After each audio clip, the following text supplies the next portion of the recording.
Hello and welcome back to Counter 10. Today we'll continue talking about respiratory physiology and go through work of breathing. There are 7 learning objectives for this topic as per MAC 95 that we will discuss and then have a look at some of the past SAQs and examiner reports. So let's get started. 1, 2, 3, 4. Now, the first LO to cover is discuss the structure of the chest wall and diaphragm and the implications for respiratory mechanics. This is actually quite a tricky LO to actually cover. And to begin, before we get into the muscles, we have to understand why we're breathing and how we breathe. So to understand that, we have to understand that for breathing to occur, we need a gradient of pressure. And this relates back to Boyle's law. Boyle's law will state that for a fixed temperature, the volume of gas is inversely proportional to the pressure exerted by that gas. What that means in simple terms is that if you increase volume, you decrease pressure. If you imagine your lungs, that when they expand, the pressure inside them decreases. This creates a pressure gradient between the outside, being the atmospheric pressure, and the interalveolar pressure. This pressure gradient then allows the flow of air in, and then this gets reversed when we expire. So what we're trying to do in terms of our chest and our lungs is we're trying to increase our chest wall expansion. We're trying to increase our anterior posterior diameter of our chest wall. We're trying to increase our transverse diameter of our chest wall, all to increase the volume inside that lung so that we can decrease the pressure, create a gradient for air to flow in. And that decrease in pressure in the gradient is only very tiny. Atmospheric pressure is 760 millimeters of mercury. The gradient that's needed is only a difference of 1 millimeter of mercury to allow air to come into the lungs, and then the reverse to get the air out of the lungs. So for this to occur, we can then think about respiration as muscles of inspiration and muscles of expiration. Inspiration normally is an active process and expiration is normally a passive process. When we think about any muscle that we're trying to describe in a short answer question, we can divide it into 5 basic components. So when you're describing a muscle, think about its basic structure, its relationships to other structures, its innervation, its blood supply, and then what it actually does, so its function. And you can change the order of that depending on how you like it or how you like to think about it. So when we use those 5 components, and then we can use that to incorporate and describe the diaphragm. So the basic structural anatomy of the diaphragm is that it's a thin sheet of skeletal muscle. It's oval in shape or dome shaped. It has 2 different types of muscle fibers. There's type 1 muscle fibers and type 2 muscle fibers. The type 1 muscle fibers are the slow twitch muscle fibers, which are important in being fatigue resistant, so they can last for longer and work for longer. And type 2 muscle fibers are those fast acting muscle fibers that are good for short action. The importance of that is that when we're neonates, the distribution of proportion of type 1 fibers is much lower. So that's why neonates have an increased propensity to develop respiratory failure. When we talk about the relationship of the diaphragm, we can say that it's located in the lower 6 ribs. It attaches to the vertebral bodies posteriorly, the xiphisternum anteriorly, and it descends 1 to 2 centimeters down with quiet inspiration. And then we take a forceful inspiration, it can go down as far as 10 centimeters. And that's usually an important MCQ that usually comes up quite repeatedly. The other relationship that's important with the diaphragm is that it's unique, that it has 3 openings. It has an opening for the aorta at T12, the esophagus at T10, and then the vena cava at T8. And you can remember that as the vena cava having 8 letters, and the esophagus, depending on the way you spell it, has 10 letters in it. The other obvious relationships is that above the diaphragm is the lungs, and below the diaphragm is the abdominal contents. So it separates that, and that can be incorporated into your function. When we then talk about the innervation, we'll know the common saying C3, 4, 5 keep the diaphragm alive, and mainly it's your C4, and this is through your phrenic nerve. So this is your efferent pathway controlling your motor function of your diaphragm. And there's bilateral phrenic nerves, there's a left and a right. The blood supply of the diaphragm can be thought about as above the diaphragm and below the diaphragm. Above the diaphragm, it's done by the internal thoracic artery, and below the diaphragm is done by the inferior phrenic artery. And then they drain into the inferior vena cava and the superior renal veins. Finally, the most important thing is the function of the diaphragm. So what we spoke about at the start is important with the diaphragm. It does all those main actions that increase the lung volume. So in terms of respiration, it increases the chest wall elevation. It causes increase in transverse diameter, increase in the AP diameter, and also it has other additional functions that you need to mention for a well-rounded answer. It separates the abdominal and thoracic content. It's important in vomiting and in other reflexes such as coughing. It is important in your lower esophageal sphincter tone, and it's also important with other things such as urination and defecation. Now, talking about other muscles of inspiration, an important one that you must also remember is the external intercostal. So the external intercostal and the internal intercostal kind of oppose each other's actions. The external intercostal is sloped down and inferiorly, and when it contracts, it lifts the chest wall up in a bucket handle motion. And this is important on inspiration. And on expiration, the internal intercostal do the opposite. So they're sloped the opposite way, and that's why they're important with expiration. Now, normally the external intercostals are not really required with quiet breathing. Remember, the diaphragm is the most important. It's doing about 80% of our breathing at any time when we're doing just normal quiet breathing. There are other accessory muscles, and these can be thought about as your sternocleidomastoid, your serratus anterior, your trapezius, your pec major, and all these, if you really forget, are just trying to do those main three actions. They're trying to cause a chest wall elevation, they're trying to increase the transverse diameter, they're trying to increase the AP diameter. And all of them might not do all three of those, they might do one or another. Now, in terms of expiration, we've said it's a passive process normally, and that the most important muscles of expiration, when we actually try to do it actively, are the abdominal muscles. They push up against the diaphragm, decreasing the volume of your lungs, and now all of a sudden you're reversing that pressure gradient so that airflow flows out from the lungs. Additionally, we have those internal intercostal muscles. We also have the latissimus dorsi, the serratus posterior, the quadratus lumborum, and other muscles that are trying to do the opposite action. And again, they're trying to just decrease the AP diameter, decrease the transverse diameter, and cause a decrease in the chest wall elevation. So those three things are the most important things in terms of thinking about muscles of respiration. And again, the real aim of respiration is what's happening between that pressure gradient from outside in the atmosphere and inside the alveoli. And the way the pressure gradient goes determines if you're going to be inspiring or expiring. Now, moving on to our second learning objective, which is describe the properties of surfactant and relate these to its roles in influencing respiratory mechanics. When you think about surfactant, you have to think back to what the lung is. The lung is a big elastic body, and there's a few factors involved in making sure that elastic body works well. One of those factors is making sure we reduce surface tension. Another property of the lung is the elasticity of the lung, and we'll talk about that when we talk about compliance. So, when we talk about surface tension can be defined as the force acting across an imaginary line 1 centimeter long in the surface of a liquid, and that force is measured in dynes. And people love that definition, and especially asking that definition in a viva setting. Why does surface tension occur? Well, it occurs because between the molecules of the liquid and molecules of the gas, there is attraction forces. And the attraction forces between liquid molecules is stronger than the attraction forces between the liquid and gas molecules.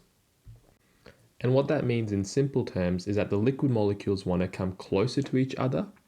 And because those are the most strongest form of attraction, the way that the liquid molecule can be closest to each other is being in a spherical shape, because it's the smallest surface area for the volume, and therefore it's the closest that the liquid molecules can be to each other, because their attraction forces are stronger. So the liquid to liquid attraction forces is stronger than the liquid to gas attraction forces. The next thing to understand is that there's pressure inside that liquid air bubble, and that pressure can be described as Laplace's law. Laplace's law is not unique to the alveoli, but it's unique to any hollow structure or any hollow viscera. So it can be applied to the alveoli, it can be applied to the heart, it can be applied to the blood vessels, and it can also be applied to hollow viscera such as your bowel. Laplace's law describes that pressure is equal to 4 times the tension divided by the radius. And on the numerator, you will see different numbers being used. Sometimes you'll see 2, sometimes you'll see 4, and the different numbers reflect what are we actually calculating with that Laplace's law. 4 is used if we're using both the inside and the outside surface when we're calculating the pressure. 2 is used when we're only using one surface, so the inside. So typically, when we talk about the alveoli, Laplace's law will be described as pressure is equal to 2 times the tension over the radius. So if the tension remains constant, so the numerator remains constant, if we take an alveoli which has a big radius and a small radius, the alveoli with the small radius will have a higher pressure. Therefore, it'll have a higher tendency to collapse. And that's where surfactant comes in to decrease the tendency of alveolar to collapse. That is one role of surfactant. It's not the only role, but we'll discuss the other roles as well. So surfactant is produced by type 2 alveolar cells. There's rapid turnover of surfactant, and the half-life of surfactant is around about 15 to 30 hours. It's produced in the fetus at approximately 24 weeks of gestation to 28 weeks of gestation. And that's why in a preterm infant that's born, surfactant is given. The content of surfactant is that it's mainly a phospholipid. 90% of it is a lipid, and the most important phospholipid is the DPPC molecule. The DPPC molecule is an amphipathic molecule, and what that means is that it has dual traits. It has a hydrophobic tail, which is the dipalmitol part, which lies in the alveolar gas. So the hydrophobic meaning that it doesn't like water. It has a hydrophilic head, which likes water with the choline group, and this lies within the alveolar wall itself. The other components of surfactant, within the lipids, there's the DPPC, and then there's also the phosphodieldglycerol. Together they make up 90% of the lipid component, but then the remaining 10% of surfactant is made up of surfactant-associated proteins and a small amount of carbohydrates. The best way to describe how surfactant works is thinking about it like acting like a detergent. It's reducing the attraction forces between the water and water molecules next to each other. And the way it does that, it inserts that hydrophilic head into that water molecule on the alveolar wall, and then this repels the water molecules from being attracted to each other, and therefore reduces the tendency of that alveolar to collapse and decreases the pressure inside that alveolar. The arrangement of the surfactant molecule and the DPPC molecule is absolutely key to understand, and you have to understand that it's that amphipathic molecule with a hydrophilic head and a hydrophobic tail. The other important thing with surfactant is that when the alveolar are small, the surfactant molecules are closer together, and therefore they have a stronger effect at reducing the surface tension. When the alveolar are larger, the surfactant molecules are further away from each other, and therefore the ability to reduce surface tension is reduced. And this is one of the reasons why the lung displays hysteresis. Hysteresis is the difference that we see in the pressure volume curve of the lung on inspiration and expiration. It's not the only reason that there is hysteresis, but it's an important reason why there is hysteresis. And we know that surfactant is not the only reason for hysteresis, because in Wests you can find a diagram that shows that the lung still has hysteresis if it's been inflated just with saline and no air. And that is an important diagram to note, especially in the viva setting. The other roles of surfactant to mention is that it helps to improve the lung compliance and therefore decrease work of breathing. It helps to decrease the tendency for pulmonary edema and keep the alveoli dry. And the reason is quite simple.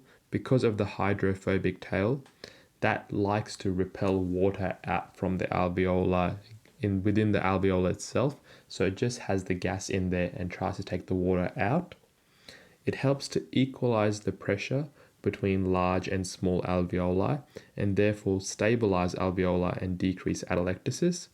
And then the final thing of surfactant is that production of hysteresis. And in saying that, the important thing to understand is that surfactant's ability to reduce surface tension is greater when the alveoli are smaller. So therefore the surfactant molecules are closer to each other, increasing its repelling action, and a decreased repelling action when the alveoli are larger at a larger lung volume. So this flows in quite nicely into the next LO, talking about the elasticity of the lung, which is define compliance, static, dynamic, specific, and relate this to the elastic properties of the lung. This LO also overlaps with the next LO, which is describe the elastic properties of the chest wall and plot the pressure volume relationships of the lung, chest wall, and the total respiratory system. So compliance can be defined as the change in volume over change in pressure. And when we think about the lungs, this is the change in pressure regarding the transpulmonary pressure. It's measured in mils per centimeters of water, and the normal human lung compliance is 200 mils per centimeters of water. What compliance is telling us is the ease of distensibility of stretching the lung. It's the reciprocal of elastance, which is the tendency of the lung to recoil back. And so compliance is the opposite to elastance. Within compliance, we can break this down into static compliance, dynamic compliance, and specific compliance. Static compliance is the change in volume over change in pressure when there is no airflow and the lung is at a fixed volume. Dynamic compliance is when there is airflow, and because there's airflow, there's always going to be increased resistance. Therefore, dynamic compliance will always be lower than static compliance. And specific compliance is the compliance which is measured independent of lung volumes. So it's comparing the compliance of a neonate compared to an adult, compared to an elderly patient. And it's taking into account the functional residual capacity and the total compliance. And that number is super small. It's 0.05. It's the same in neonates compared to adults. So how do you measure static compliance? Now, to measure static compliance, there can't be any airflow. So the basic concept is that you get the subject to breathe in a fixed amount of volume and then hold their breath at that volume, and you measure the compliance at that time. There's gradual turns taken to inhale a fixed volume and relax against a closed glottis, usually for around about 10 seconds.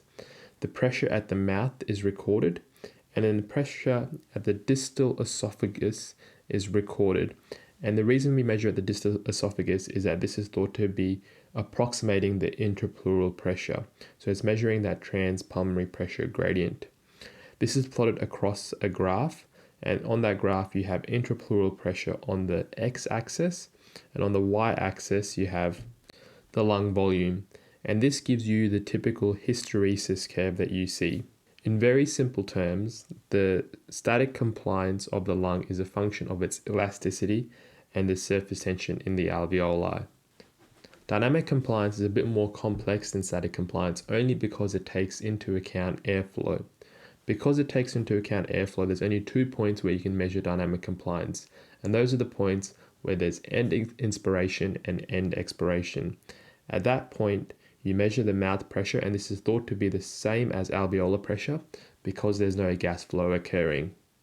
Now, you can measure dynamic and static compliance on an anesthetized patient anytime when they're on a ventilator. And the way you do that is that if you're measuring static compliance, you would just take the tidal volume and divide that with the plateau pressure minus the PEEP. And if you're measuring dynamic compliance, you would just take the tidal volume and divide that by the peak inspiratory pressure minus the PEEP. Now, technically, these wouldn't be giving you just lung compliance because it would be taking into account chest wall compliance as well, and therefore you'd be getting total respiratory lung compliance. In terms of numbers to remember, static compliance is 200 mils per centimeters of water, and dynamic compliance is less than that, and it can be variable in different texts. Some will say between 50 to 100 mils per centimeters of water. So the common question that comes up is, what are the factors that affect lung compliance? And the main factors that affect lung compliance are the lung volume. So compliance is decreased at very high lung volumes and at very low lung volumes. So on extremes of lung volumes, compliance is decreased. And this relates back to that hysteresis curve. At FRC, compliance is thought to be the greatest. So lung size also affects compliance. The larger the lung, the more compliant the lung is. And this is also evident in the compliance measured in adults compared to neonates. And you can think about this as relating back to Laplace's law. And adult compliance, we've said, is around about 200 mils per centimeters of water, and neonates can be as small as 5. The age also affects the compliance. So compliance normally increases as we get older because of the structural changes in the decrease in elastin. So now the lung becomes easier to expand. However, the elastance of the lung decreases. Surfactant is another important factor in changing lung compliance, and this relates back to surface tension. Posture is another important factor. So when you're supine, you have a decrease in your thoracic volume. This leads to you having a decrease in your functional residual capacity, pushing your hysteresis curve or your pressure volume curve to the left, and therefore you have a decrease in your lung compliance. Compared to when you're standing up, that lung compliance is improved. So with that, you have the effect of gravity. Compliance is best in the lower part of the lung compared to the apices of the lung when you're standing up. And this again relates to where it lies on the hysteresis curve. There are other minor factors that also affect compliance. So this is the pulmonary blood volume. So if you increase total pulmonary blood volume, you will get more stiffer lung because of the venous congestion. They're harder to expand. And then you have the effect of disease states. So this is separate to the effect of aging leading to a change in elastin. With disease states, you can have stiffer lungs due to fibrosis, leading to a decrease in lung compliance, or emphysematous changes leading to an improved lung compliance. Then if you were to ask about factors that affect dynamic lung compliance, you would put in all those factors and then add in factors that affect airway resistance. And then this would be talking about bronchial smooth muscle tone. Now, when we talk about compliance, a term that we've mentioned quite a few times is hysteresis. These two go hand in hand with each other. When we think about hysteresis, we think about hysteresis as the lung displaying time-dependent elastic behaviors. There's 4 causes of these time-dependent elastic behaviors. These are recruitment and de-recruitment, the effect of alveolar surface tension, the concept of stress relaxation, and then the redistribution of gas, better known as the pendulum effect. The recruitment de-recruitment is essentially thinking about the lung in the fact that if you have a collapsed alveoli, it takes a lot of energy for you to open up that alveoli compared to an alveoli that's already open. We've spoken about surface tension before when we talked about surfactant. The stress relaxation component is essentially the loss of energy of any kind of parenchyma when it's stretched. And the way you think about it is that if you imagine a spring that is pulled to its maximum length, the tension in it will decline despite you holding it at its maximum length. So because of that constant tension, you get a decrease in energy with time, which is just a normal form of loss of energy. And then finally, there's the pendulum effect. And this is just explaining that gas will differentially go from fast alveoli to slow alveoli. In simple terms, when alveoli are expiring, some of them expire really quickly, and then those that expire really quickly will then redistribute their gas into slow alveoli, which are still expiring slowly. Those are the 4 overall causes of the time-dependent elastic behaviors of the lung that together lead to hysteresis. If you were asked what's the major one, you would say surface tension, and the role of surfactant. Now let's look at the respiratory compliance as a whole. We've spoken about lung compliance, but respiratory compliance as a whole consists of lung compliance and chest wall compliance. When you're actually figuring out what the total respiratory compliance is, when you add those two compliances together, they have to be added as a reciprocal. So the lung compliance is 200 mils per centimeters of water, and chest wall compliance is the same, 200 mils per centimeters of water. But when we add them, we have to add them as a reciprocal, so 1 over 200. And this leads to the total respiratory compliance being 100 mils per centimeters of water. And that's where we get that number from. Our body is always trying to have a balance of respiratory compliance. Our lungs are trying to collapse back in because they're elastic, and our chest wall is trying to open back out because they want to bow out because of their bony structures. So consistently, these two factors are trying to fight each other. And at a certain point, those two factors need to equal each other where they're balanced between what's trying to pull out and what's trying to pull in. And where they're balanced is known as the functional residual capacity. And that's why compliance is thought to be the greatest at functional residual capacity. At this mark, there is 5 centimeters of water that's pulling out and 5 centimeters of water that's pulling in. And those two are equal. So this is the equilibrium point. The factors that affect the chest wall compliance can be thought about those that increase chest wall compliance or decrease chest wall compliance. There's not many factors that will try to increase chest wall compliance. You can have collagen disorders, you can have change in posture when you're upright or prone, but there are a lot more factors that decrease chest wall compliance.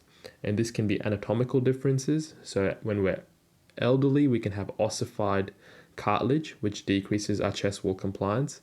Compared to when we're neonates, we have the cartilaginous ribs, which are more compliant to open up. Then other factors that decrease chest wall compliance are again posture. So when we're supine, we're causing restriction of our chest wall. When we have any paralysis of our chest wall, if we have any kind of disease states like obesity, kyphosis, pregnancy. And pregnancy is unique because it decreases chest wall compliance, but it doesn't change lung compliance. And then we have other things like external causes of decreasing chest wall compliance, like burns that will cause you to have scarring of the tissue. So when you understand that total respiratory compliance is chest wall compliance plus lung compliance, what you must then try to memorize is the relaxation pressure volume curve for the lung and the chest wall. And this graph is hard to describe in a podcast setting, but it's something that you need to look at and just have a look at what the key important numbers are.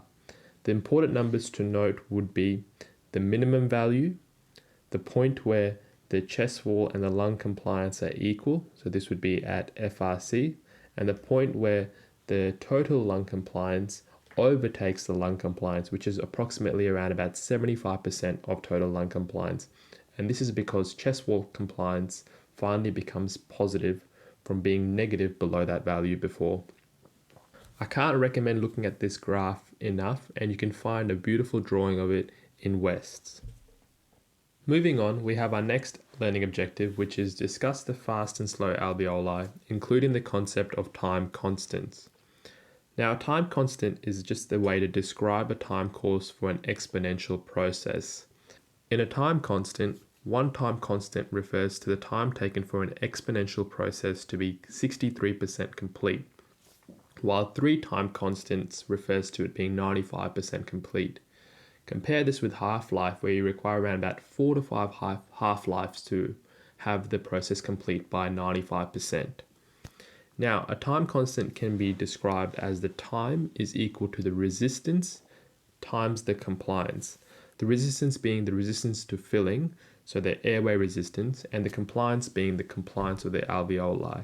Normally, resistance is 2 centimeters of water per liters per second, and the normal compliance of the whole respiratory system, as we've said previously, is 100 mils per centimeter of water.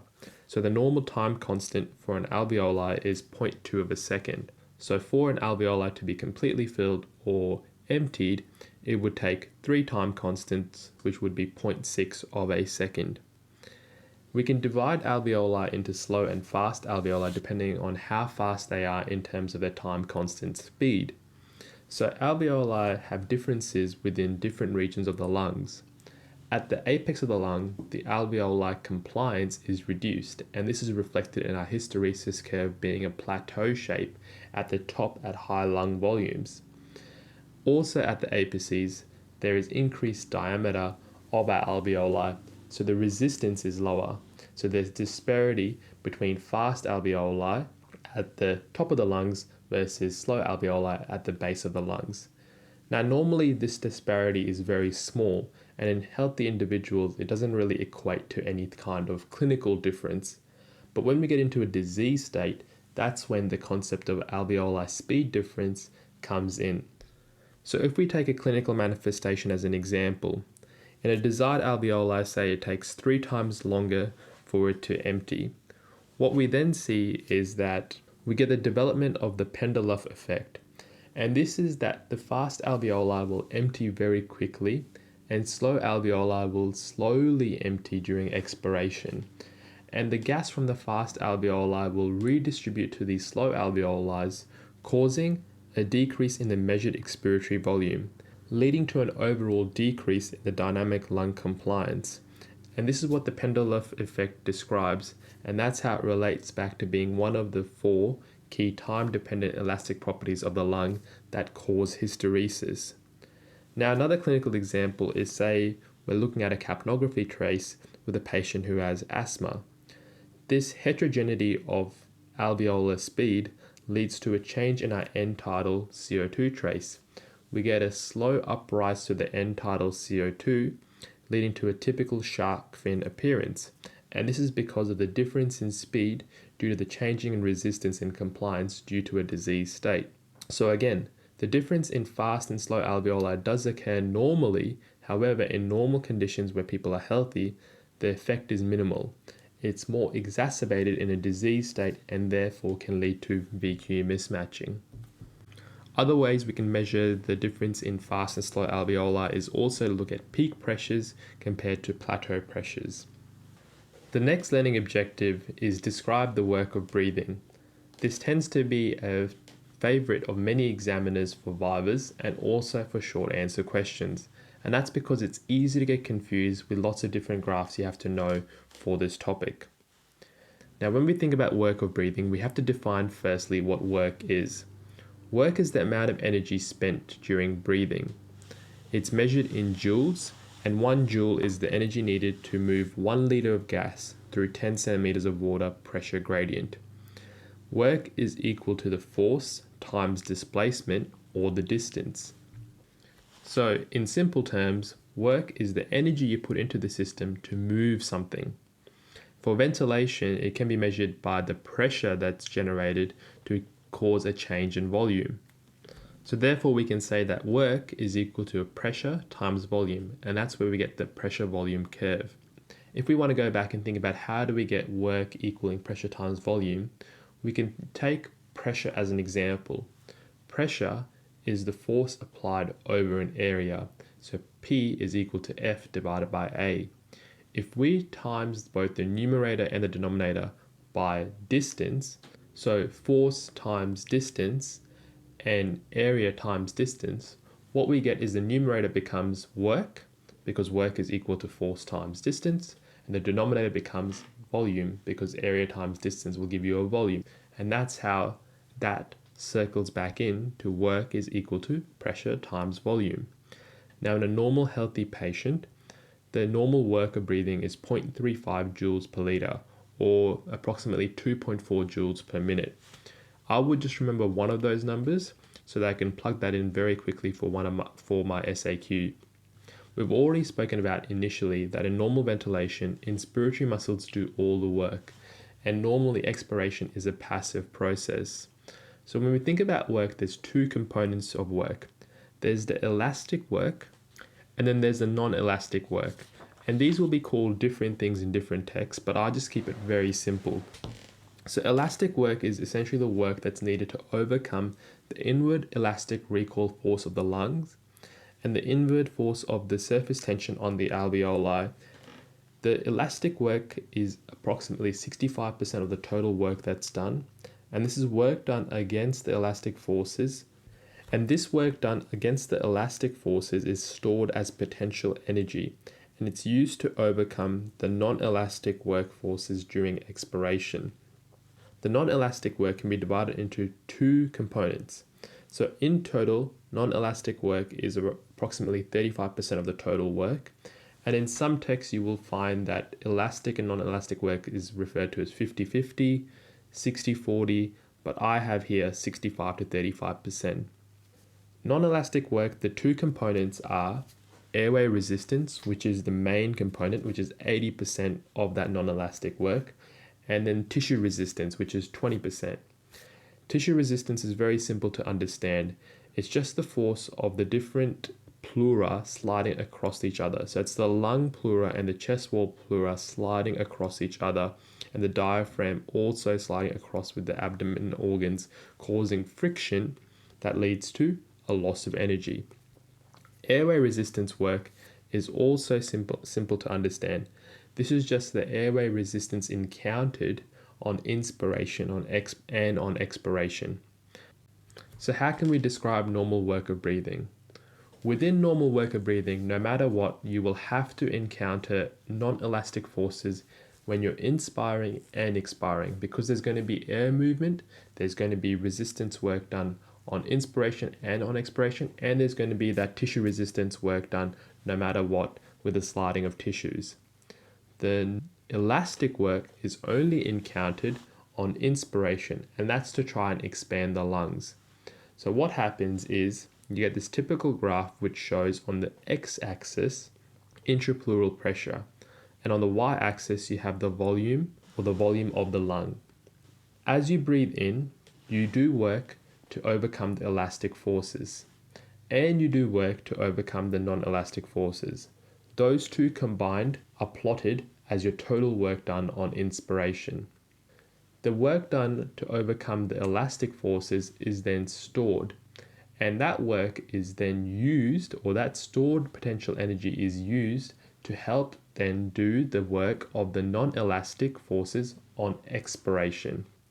Normally, that work stored is more than enough than what's needed to do those non-elastic forces on expiration. However, in disease states, that's when we start to use our accessory muscles. So when we start to use up all that stored potential energy, we start to then use up our accessory muscles to breathe, and expiration becomes an active process. So take, for example, we have a patient with asthma. They have increased airway resistance. So their total amount of non-elastic forces or non-elastic work done has increased dramatically, both on inspiration and expiration. Now on expiration, they don't have enough stored potential energy to make expiration a passive process. They have to use their active muscles to expire out. So what can we do to compensate for that? Well, we can do different ventilation strategies. We know that if we take an asthmatic patient and we increase their respirate even further, we're only going to make their work of breathing and their non-elastic forces even worse. So what we do is we slow down the respirate to reduce the total amount of times they're breathing, and we might also increase their tidal volume so they have more stored energy available for use when they're expiring. On the opposite spectrum, say you have a patient with restrictive lung disease. Now for them, the main energy use is going to be trying to expand the lungs. So elastic forces are going to take up a lot of energy.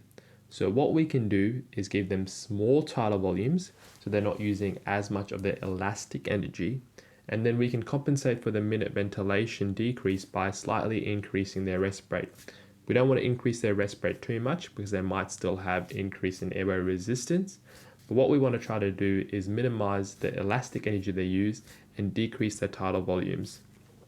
Another example of a patient group where the elastic forces may not be optimized is neonates. Neonates have a decrease in surfactant, and this can lead to a decrease in the ability to expand their lungs. And so for them, we might decrease their tidal volume to help decrease the elastic forces or the energy needed with elastic forces.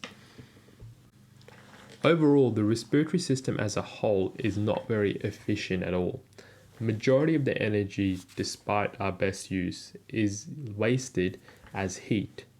And we can calculate that by calculating the total amount of energy that we use on inspiration, being the elastic and non-elastic forces, and then minusing that away from the total amount of energy we use on expiration, mainly being the non-elastic forces, because remember the lung naturally wants to recline back in, so we're not using any elastic forces normally with expiration.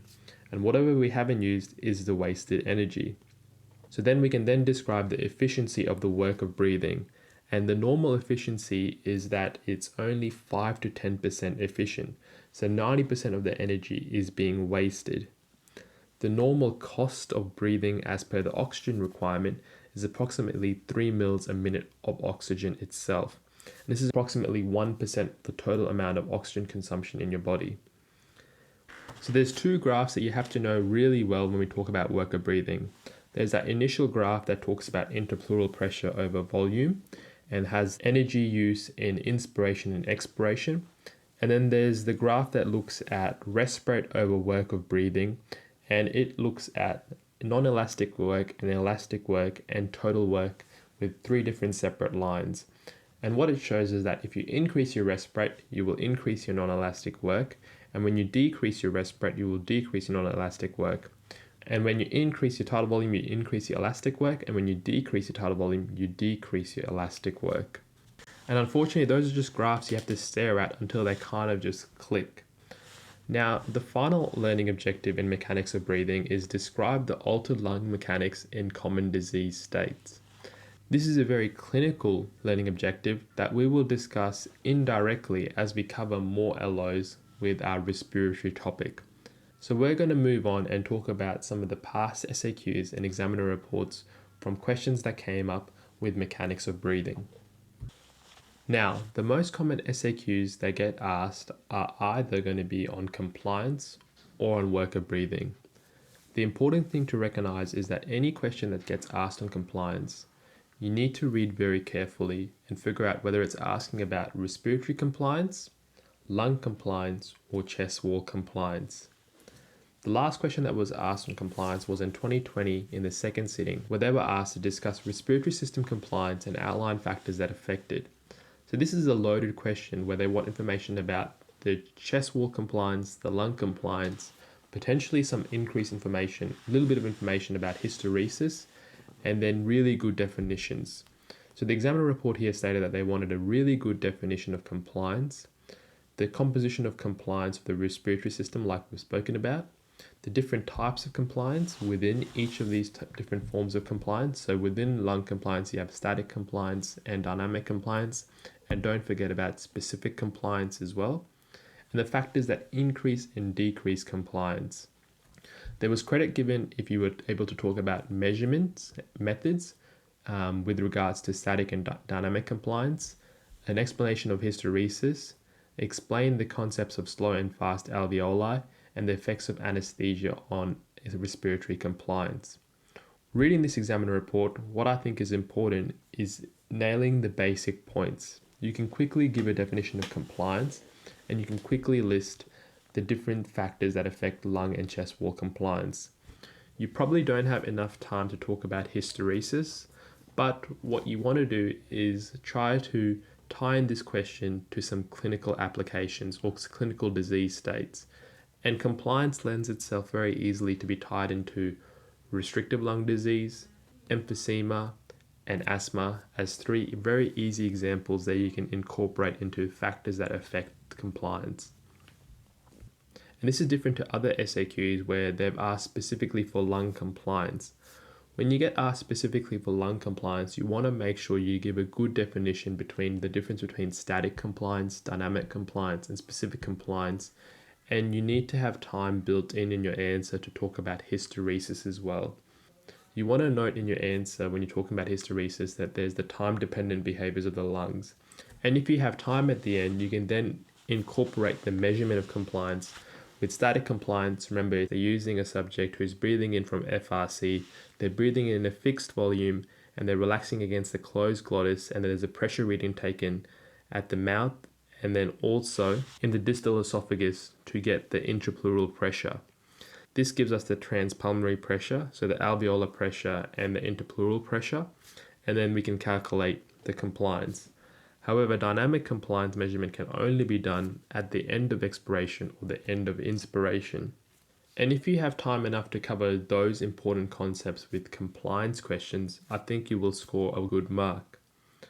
Other common SAQs from worker breathing have been to describe the determinants of worker breathing in an adult human at rest. Now, this question hasn't been asked post 2013, but has been asked 4 times before 2013. And to answer this question, again, you would just start off with the basics of defining what work is, defining the different types of work being elastic and non-elastic, what those components of work are and why the work is generated with elastic and non-elastic work, drawing in your diagram, which is key for elastic and non-elastic work, and then taking in the clinical examples. And that's pretty much what the examiner reports wanted. They wanted you to be able to know that work is pressure times volume, and the unit to measure this is in joules, that inspiratory work overcomes both the elastic and resistive forces, that non-elastic work consists of overcoming airway resistance and those viscous forces, or the tissue-resistant forces, talking about the potential energy required during work and how it's used on inspiration and expiration, drawing that pressure volume diagram, looking specifically at pressure on the x-axis and then lung volume on the y-axis, and then dividing that into work done on inspiration and expiration, and those can be either a combined graph or individual graphs. And then additionally talking about how, if you had time, the contribution of the components of worker breathing, clinical applications, and then the oxygen costs of work and the efficiency of worker breathing. From the other remaining SAQs from worker breathing, we had in 2008 explained the concept of time constant and relate these to fast and slow alveoli. So that's a carbon copy of the LO. But there have been a few SAQs that haven't been asked in the ANZCA exam yet, but have been asked in the KICM exam related to some of the LOs and mechanics of breathing. And the main one that hasn't been asked before is the anatomy of the diaphragm and describing the function of the diaphragm in respiration. The KICM answer followed that basic structure of having those 5 points: the basic anatomy of the diaphragm, the relationship of the diaphragm to other structures, the innervation, the blood supply, and then the function of the diaphragm. And clearly, when you're talking about function, you want to relate that function into respiration because that was specifically asked in the question. That completes a very heavy topic of mechanics of breathing, and there are a few important takeaway points. Firstly, with understanding mechanics of breathing, it's understanding why breathing occurs and how breathing occurs in terms of creating a gradient from outside to inside our lungs. Then, the importance of surfactant in the role that it plays and its specific molecular structure, which allows it to have hydrophobic and hydrophilic properties. How that then relates itself into talking about hysteresis and lung compliance. Talking about different types of lung compliance when we talk about dividing into lung compliance, chest wall compliance, and total respiratory compliance. And then finally, understanding that work of breathing as a concept requires elastic work and non-elastic work. And this ties into the properties of the lungs, which is that it's an elastic tissue, and that this is the main cause of elastic work of breathing, and then that there's airflow occurring when there's breathing, and this is the main cause of non-elastic work. So thank you so much for listening, and until next time, good luck with your studying, and we'll be back talking about gas volumes and gas exchange next time.